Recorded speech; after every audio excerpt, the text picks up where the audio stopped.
말씀을 전해드리겠습니다.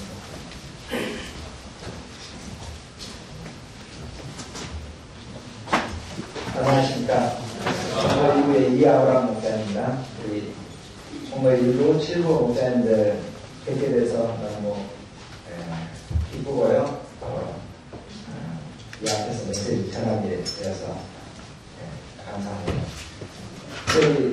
제가 지난주 원래 메시지가 문혜리아 목사님 찾으신데 목사님 좀 바쁘시다고 연락을 해가지고 생각 없이 수락을 했는데 지난 한 주 동안에 하나님께서 제 안에 창조 역사를 해주셨는데 무슨 말이냐면요, 제 머릿속이 혼돈 속에 있고 공허하고 또 흑암중에 있었는데 하나님께서 이제 질서를 세워주시고 메시지에 있어서 또 공허에 다른 것을 내용물로 채워주시고 또 빛과 은혜 가운데 이제 채워주셔가지고 성령께서 저를 어루만져 주셔가지고 메시지가 됐습니다. 특별히 우리 김관련 목사님 저를 잘 어루만져 주셨습니다.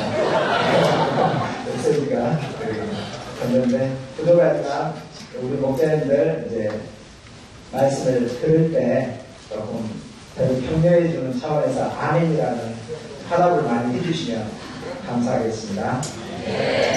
감사합니다. 자, 오늘 말씀의 제목은 하나님의 형상대로 창조된 사람입니다. 요절 말씀은 1장 27절입니다. 우리 다 같이 한 목소리로 읽어보겠습니다.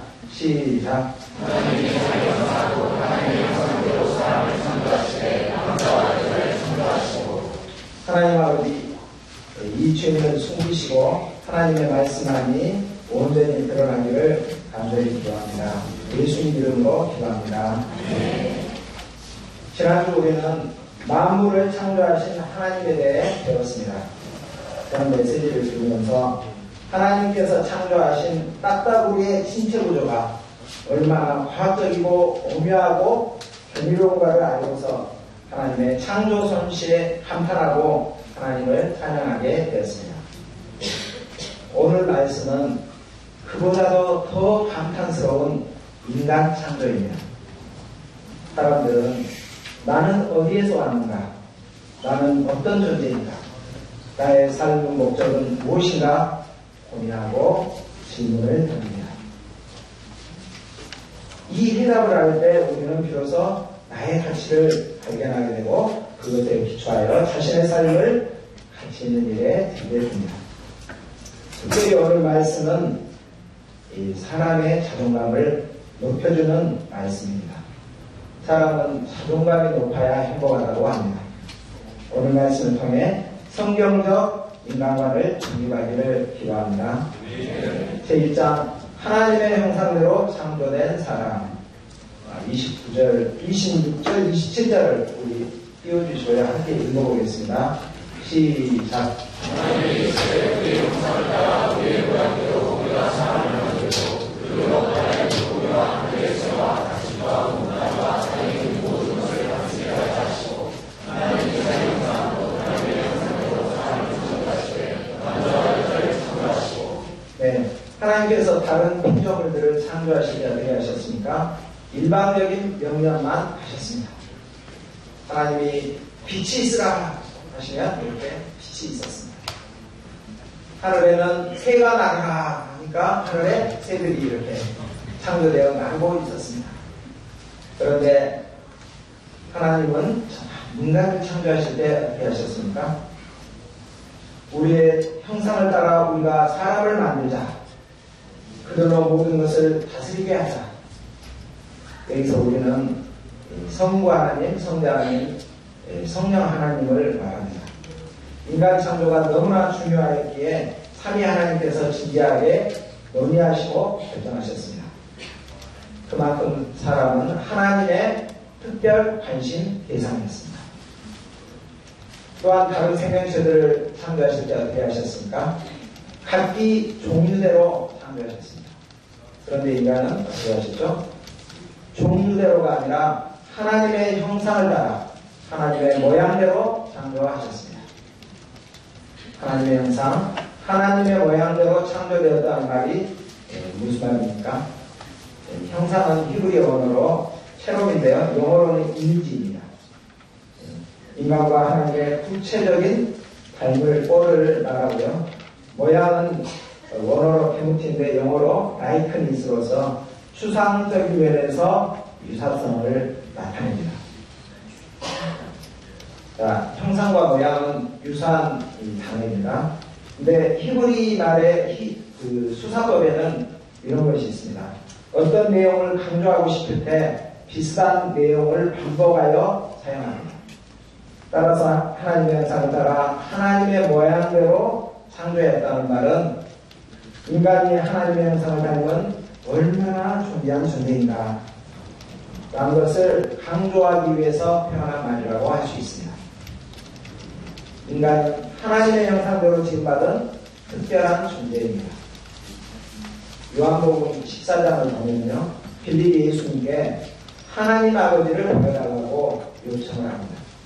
이때 예수님께서 뭐라고 하시죠? 나를 본 자는 아버지를 보았다, 이렇게 말씀하셨습니다. 이 말이 무슨 뜻입니까? 예수님이 성부 하나님은 아니시지만 예수님을 통해서 성부 하나님을 유추해낼 수 있고 성부 하나님을 볼 수 있다는 의미입니다. 제가 군의관 훈련을 받았을 때 삼사관학교에서 받았는데요. 그곳에 교회와 성당과 절, 이런 종교시설이 있었습니다. 그곳에 있던 이제 스님이 하루는 우리에게 정신교육을 시키셨습니다. 요즘 말하면 이제 강의입니다. 그때 이제 스님이 이런 말을 하셨습니다.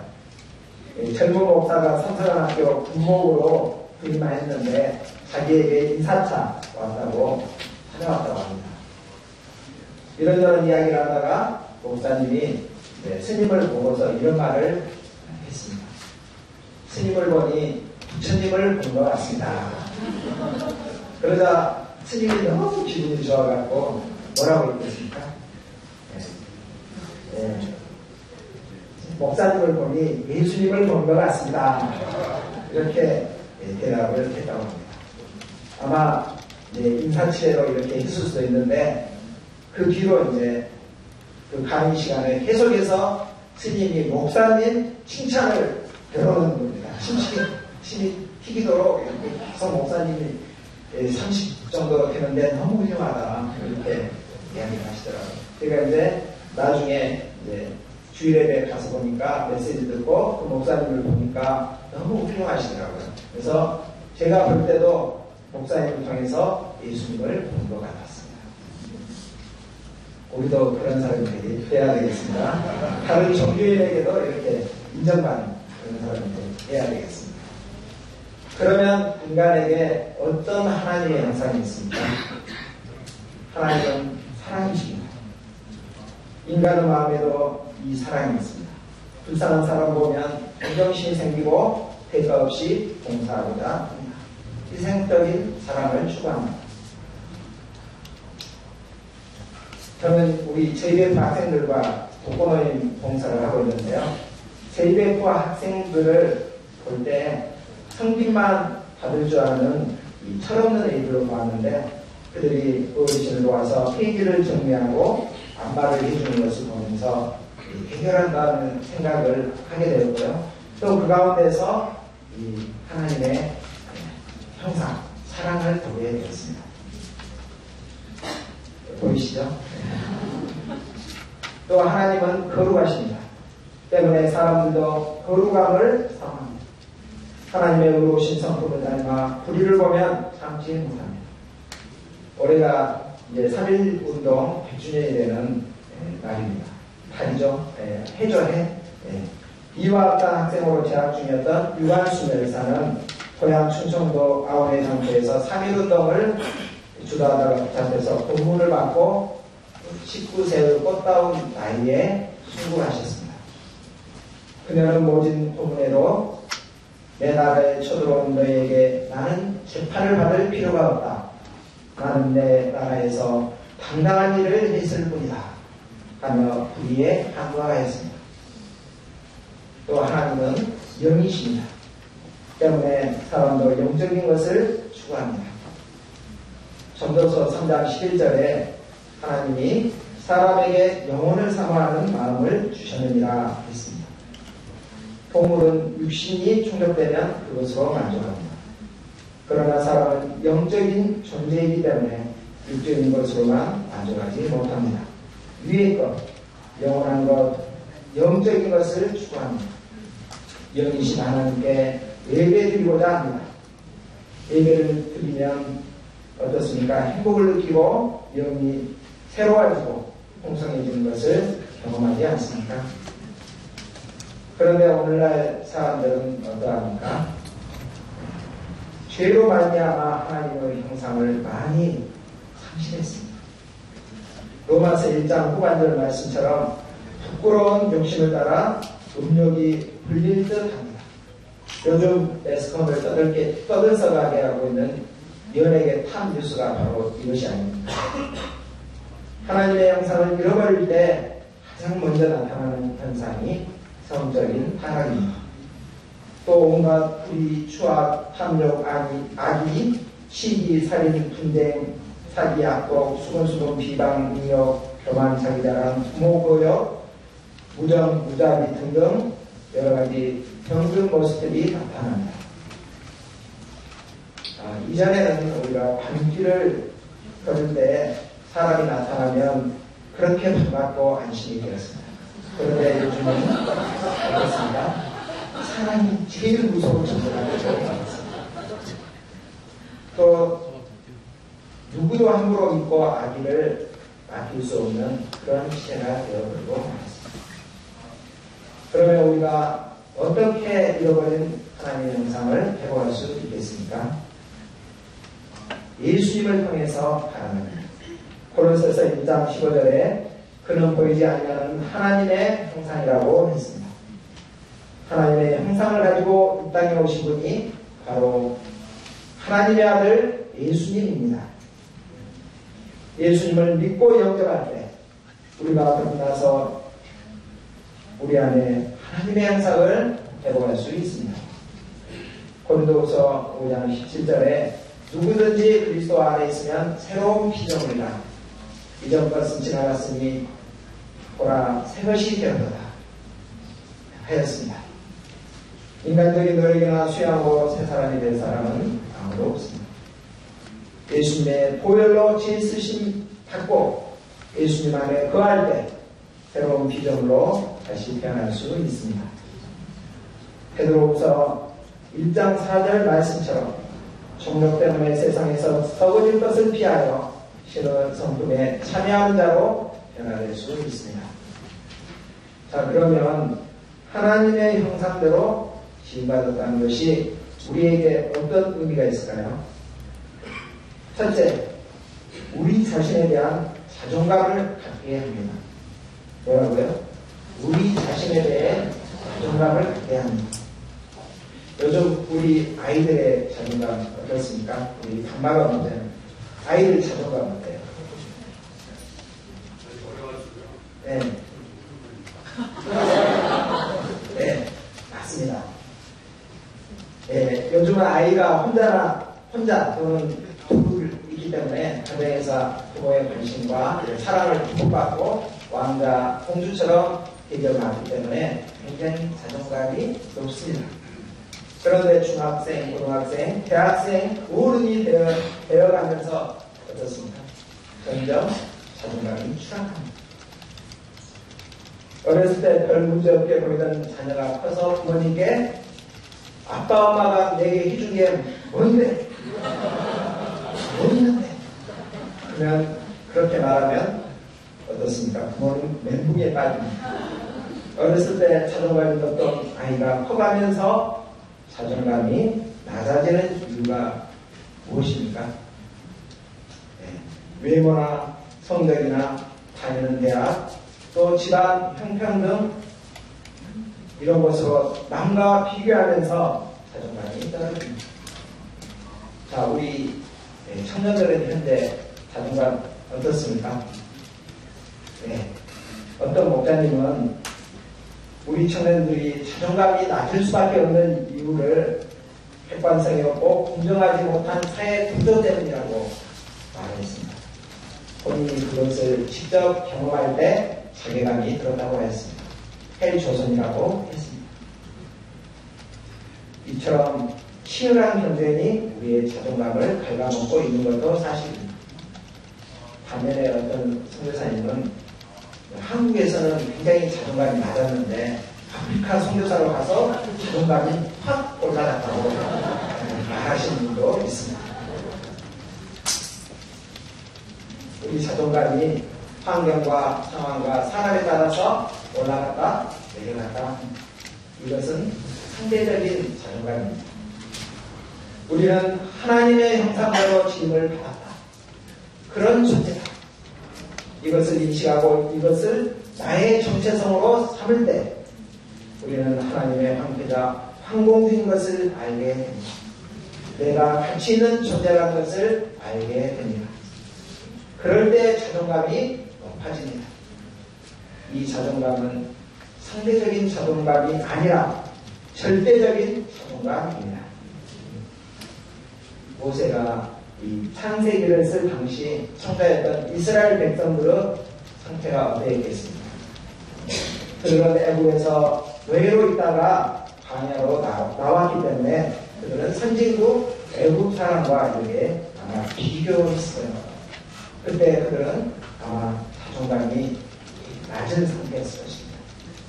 애국 사람들은 안락한 집에서 고기를 구워 먹고 편안하게 살아가는데 자신들은 광야를 떠돌며 이 하나님이 때마다 먹을 것을 우리를 주셔야만 살아갈 수 있다고 생각하니 미래가 불안하였습니다. 그의 딸 고기가마 옆에 앉아있던 추억을 떠올리면서 노예가 되어도 좋으니 일부러 돌아가고자 하는 생각까지 들었을 것입니다. 이때 하나님께서 그들에게 너희들은 하나님의 형상대로 지음받은 고귀한 존재야, 이것을 싣고자 하시는 것입니다. 성경학자들은 창세기를 이 창세기 언제쯤 쓰여졌을 것이라고 추정하고 있습니까? 혹시 아십니까? 출애굽하고서 시내산에서 머물렀을 때 그때 이제 모세가 썼을 것이라고 이렇게 생각합니다. 자, 시내산 하면 뭐가 떠오릅니까? 그 유명한 시내산 언약이 떠오릅니다. 출애굽기 19장 5절의 말씀에서 하나님께서 이스라엘 백성들과 시내산 언약을 맺으셨습니다. 우리 이것을 나바울 목사님께서 큰 목소리로 한번 읽어주시겠습니다. 시작. 너희가 다 너희에게 속하였나니 너희가 내 말을 잘 듣고 내 언약을 지키면 너희는 모든 민족 중에서 내 소리가 되겠고 너희가 내게 대하여 제사장 나라가 되며 거룩한 백성이 되리라. 이 말을 이스라엘 자손에게 전할지니라. 자, 이 언약에는 무슨 뜻이 담겨져 있습니까? 만물을 창조하시고 주관하시는 하나님께서 이스라엘을 자신의 소유로 삼아 존귀하게 하시고 또 하나님의 관심과 돌보심 가운데 두겠다는 말씀입니다. 제사장 나라가 되게 하여 하나님과 사람 사이의 중재자요 하나님의 대리자로 세상 가운데 보낸다는 그런 의미입니다. 하나님의 형상을 갖는 거룩한 백성이 되게 하셔서 이방인들이 이스라엘 백성을 보면 하나님을 보는 것과 같은 존귀한 존재가 되게 하겠다는 그런 말씀입니다. 놀랍지 않습니까? 이스라엘 백성들의 자존감을 확 올려주는 말씀입니다. 이것은 하나님을 믿는 사람의 정체성, 하나님의 형상을 가진 사람들의 정체성입니다. 현 시대에 하나님을 믿지 않는 사람은 어떠합니까? 하나님의 형상을 잃어버린 사람입니다. 그들이 잘 먹고 잘 살고 금수저를 가졌다 해도 우리는 그들을 부러워할 필요가 있습니까? 없습니까? 네, 없습니다. 우리가 하나님의 형상을 가진 자로서 그들보다 더 복된 사람이요 하나님의 약속의 언약을 자들이기 때문입니다. 우리가 세상에서 찾아가는 사람들 속에 있을 때 때론 내가 미운 오리 새끼처럼 느껴질 때가 있습니다. 그때 우리는 나의 정체성은 미운 오리 새끼가 아니라 백조다, 이것을 알아야 되겠습니다. 그런데 높은 자존감을 유지하며 세상 속에서 믿음으로 살아갈 수 있습니다. 우리의 삶의 자세도 달라집니다. 자, 우리 한번 그러면은 나는 하나님의 형상을 가진 고귀한 존재다 한번 외쳐볼까요? 한번 제가 선창하면 따라서 해주시기 바랍니다. 나는 하나님의 형상을 가진 고귀한 존재다. 하나님의 형상을 가진 고귀한 존재다. 아멘. 아멘. 둘째, 모든 사람이 존귀한 존재라는 의미입니다. 사람들이 하나님의 형상을 많이 잃어버리기는 했지만 그래도 여전히 존귀합니다. 왜 그렇습니까? 하나님의 형상으로 창조되었기 때문입니다. 예수님께서 거라 서방인을 어떻게 보셨습니까? 굉장히 존귀한 자로 보셨습니다. 사람들은 거라 서방인을 왕따시키고 쓸모없는 존재로 봤습니다. 그런데 예수님은 귀한 존재로 봤기 때문에 돼지 2,000마리를 희생하시고 귀신을 쫓아내시고 그 사람을 온전케 하셨습니다. 반면 사람들은 2,000마리 돼지떼가 희생된 것을 더 귀하게 하죠. 예수님께서 세리와 죄인들을 볼 때도 바리새인들은 비난하였지만 그들을 귀히 여기시고 함께하시고 친구가 되어주시고 그들을 구원하는 데 온 힘을 쏟으셨습니다. 그 외에도 예수님은 가늠하다 현장에서 잡힌 여인, 남편을 여러 명 두었다가 두었던 사마리아 여인조차도 귀하게 대우하셨습니다.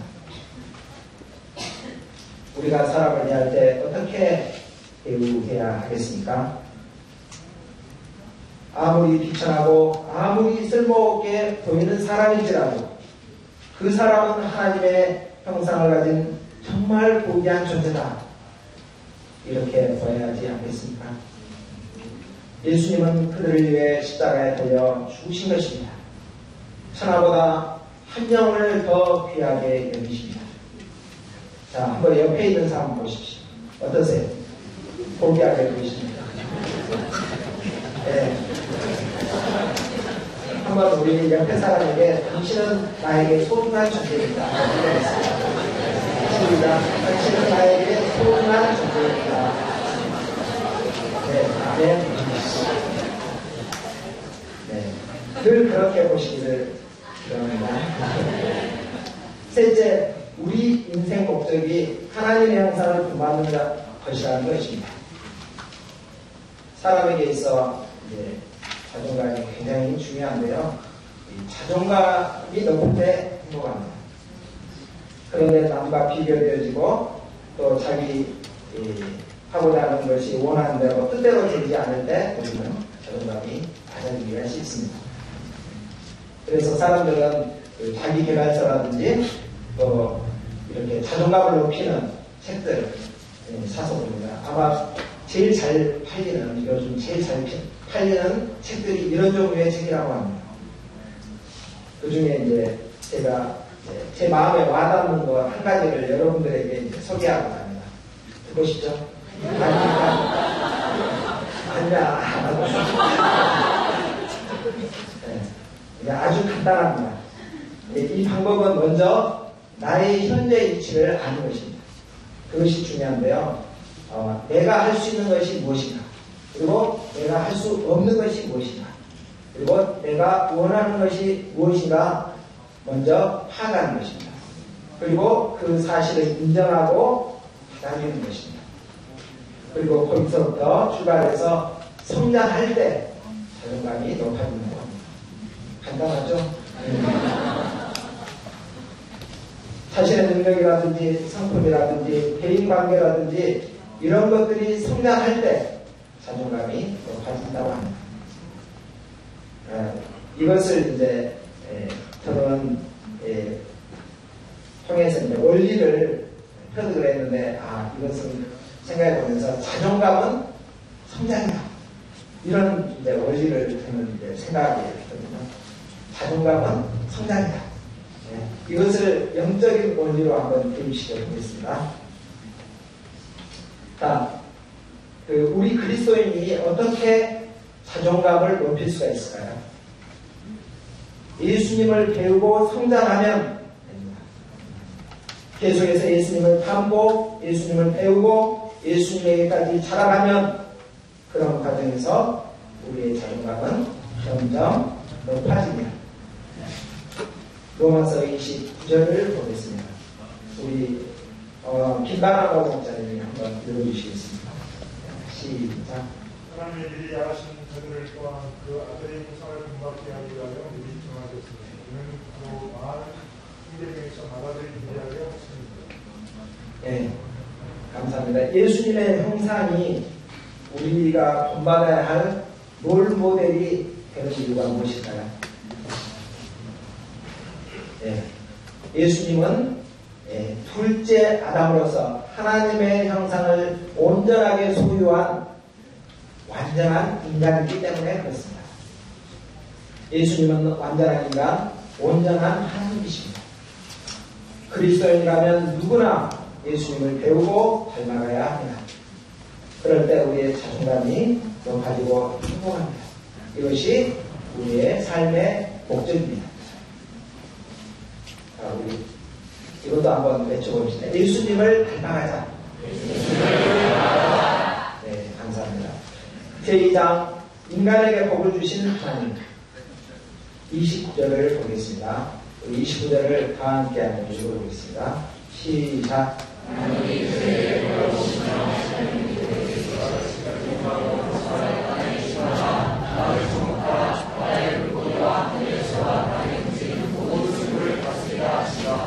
네, 하나님이 그들에게 복을 주시며 복이 무엇입니까? 복.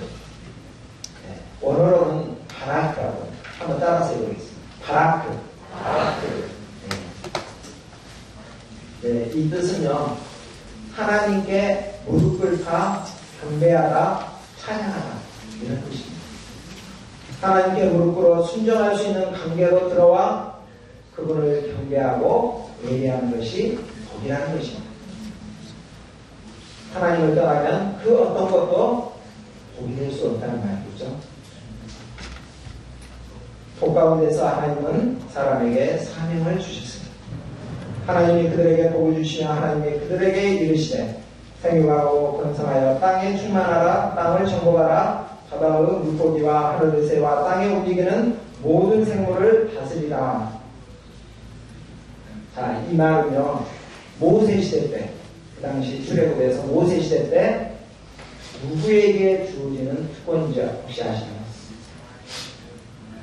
이것은요, 왕에게만 주어지는 특권이었다고 합니다. 이것은 에덴 동산의 왕으로서 아담에게 이렇게 살라고 주신 하나님의 사명입니다. 왕권을 부여하신 거죠. 이 말씀은 오늘날 하나님의 형상으로 재창조된 거듭난 그리스도인에게도 주어진 말씀입니다. 그렇다면 거듭난 그리스도인은 누구다? 왕이다. 이런 뜻입니다. 그래서 이제 신약시대 때 베드로전서 2장 9절에서 이 말씀을 하고 있는데요. 자, 한번 베드로전서 2장 9절을 한번 띄워주시겠습니까?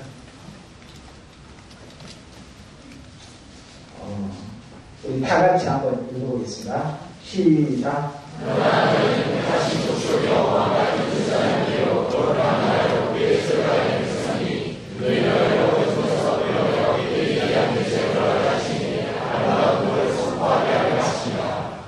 네, 초대교회의 네로 황제 때 박해 가운데 있던 고난받던 성도들에게 베드로 사도가 전했던 말씀입니다.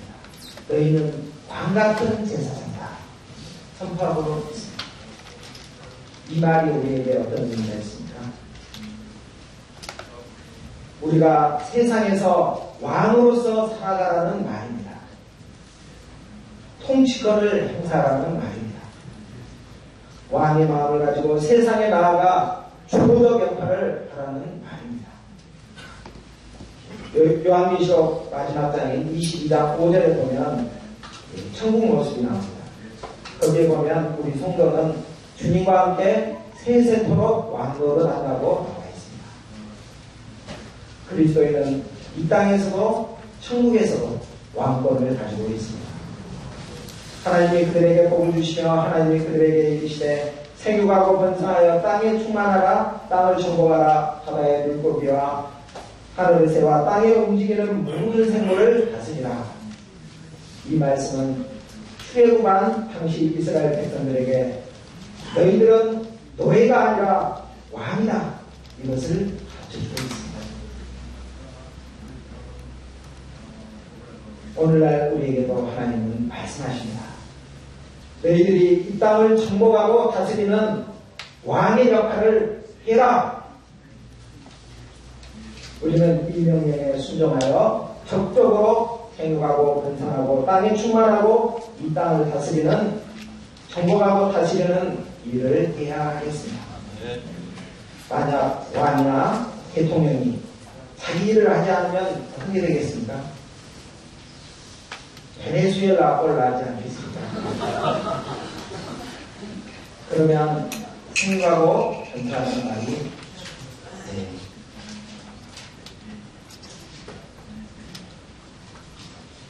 무슨 뜻입니까? 우리 바다를 두품같이 여호와를 구경하는 것이 온 땅에 들어가게 하라는 말씀입니다. 하나님의 형상을 닮은 자들로 가득 채우라. 그런 뜻입니다. 전도하고 제자 양성하고 세계 선교를 섬기라는 말씀입니다. 만약에 하나님의 형상을 닮은 자들로 충만하지 않으면 어떻게 되겠습니까? 어떻게 되죠? 하나님께서 슬퍼하시고 근심하십니다. 그리고 노아의 시대 때 하나님께서 어떻게 하셨습니까? 다 물로 심판하시고 쓸어버리셨습니다. 왜 그런 일이 일어났습니까? 당시 하나님의 아들들이 사람의 딸들의 미모에 현혹되어 그들과 결혼하고 육체가 됨으로써 사명을 감당하지 않으므로 이런 비극이 생긴 것 아닙니까? 그러니 우리는 어떻게 해야 하겠습니까? 어찌하든 하나님의 형상을 닮은 자들로 충만해지도록 인사야 되셔야 하겠습니다. 이것이 바로 그리스도인의 삶의 목적입니다. 뭐라고요? 그리스도인의 삶의 목적입니다.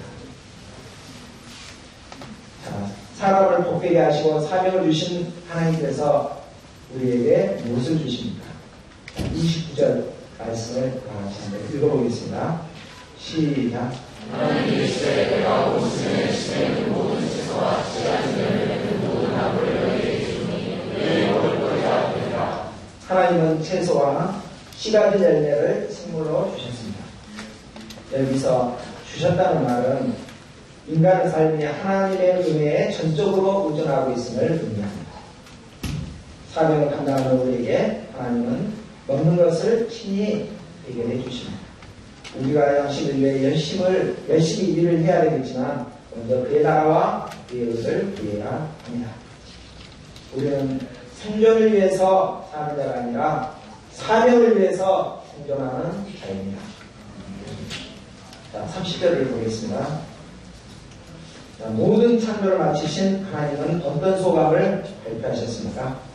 그 모든 것을 보시기에 심히 좋았더라. 최고의 예수가 있는 하나님께서 보시고 그 레알짱 이렇게 표현하셨습니다. 하나님은 풀한포기 벌레 한 마리도 완전 무결하게 창조하셨습니다. 그 중에서 사람은 걸작 중에 걸작입니다. 저는 집에서 하나님이 만드신 걸작 중에 걸작을 건드리지 않고 매일 감상하고 있습니다. 사람은 두 가지 먹거리가 필요하다고 합니다. 하나는 육체의 먹거리고 또 하나는 인정과 칭찬입니다. 지음이란 말이 있는데 음을 안다. 이런 말이 혹시 무슨 뜻인지 아시나요? 이 유래는요, 종작이라는 사람이 있습니다. 그 사람이 검거를 굉장히 잘 타는데요. 종작이의 음악 소리를 알아주는 사람이 있었는데, 백아라는 사람이 있습니다. 백아가 그 음을 이렇게 해설하고 잘 알아줬는데요. 그만 백아가 죽고 말았습니다. 그러자 그 음을 들어주는 사람, 해석해주는 사람이 없어가지고, 이제 종작이가 어떻게 됐다고요? 검은고를 끊어버리고, 다음부터는 검은고를 하지 않았다고 합니다. 이와 같이 사람은 사람의 인정과 칭찬을 먹고 삽니다. 그렇지만 뭐니 해도 인간에게 필요한 것이 뭡니까? 하나님의 인정과 칭찬을 받아야 합니다. 그래야 자존감이 높고 행복합니다. 하나님은 다윗의 아들 다윗을 향해서 뭐라고 그랬죠? 이새의 아들 다윗을 만나니 내 마음에 환자라, 이렇게 칭찬하셨습니다. 하나님은 우리의 외모를 보지 않고 하나님의 형상을 보고 나십니다. 창세기 2장 2~3절은 하나님께서 안식일을 제정하신 내용입니다. 하나님께서 일을 마치시고 쉬시면서 안식일을 복되고 거룩하게 하셨습니다. 안식일을 제정하신 이유가 뭐죠? 첫 번째는 하나님의 창조 역사를 기념하고 하나님과 교제하도록 하기 위함입니다. 두 번째는 인간에게 쉼을 주시기 위함입니다.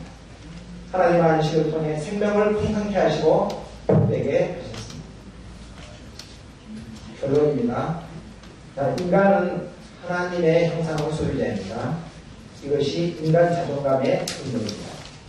우리는 하나님의 형상을 지음받았음을 확신하고 하나님과 교제하며 하나님의 형상으로 오신 예수님을 힘써 배워야 하겠습니다. 나는 누구와도 비교할 수 없는 최고의 걸작품임을 알고 또 믿고 분명한 자부심을 갖고 살아가기를 기도합니다. 주님이 주신 사명을 힘써 감당하고 안식일을 잘 지킴으로 하나님께서 주신 생명의 풍성함을 누리는 복된 삶을 살기를 간절히 기도합니다. 제가 기도하겠습니다. 찬양과 존귀와 영광을 받기에 합당하신 하나님이시 하나님의 형상으로 우리를 만드심을 감사합니다. 예수님을 통하여 거듭나게 하시고 피조물 되게 하심을 감사합니다. 우리가 일생 동안 예수님의 형상을 닮아가기를 원합니다. 하나님의 형상을 담는 자로 저들을 생각하고 번성케 하는 일을 우리로 쓰임받게 하시기를 간절히 기도합니다. 예수님 이름으로 기도합니다.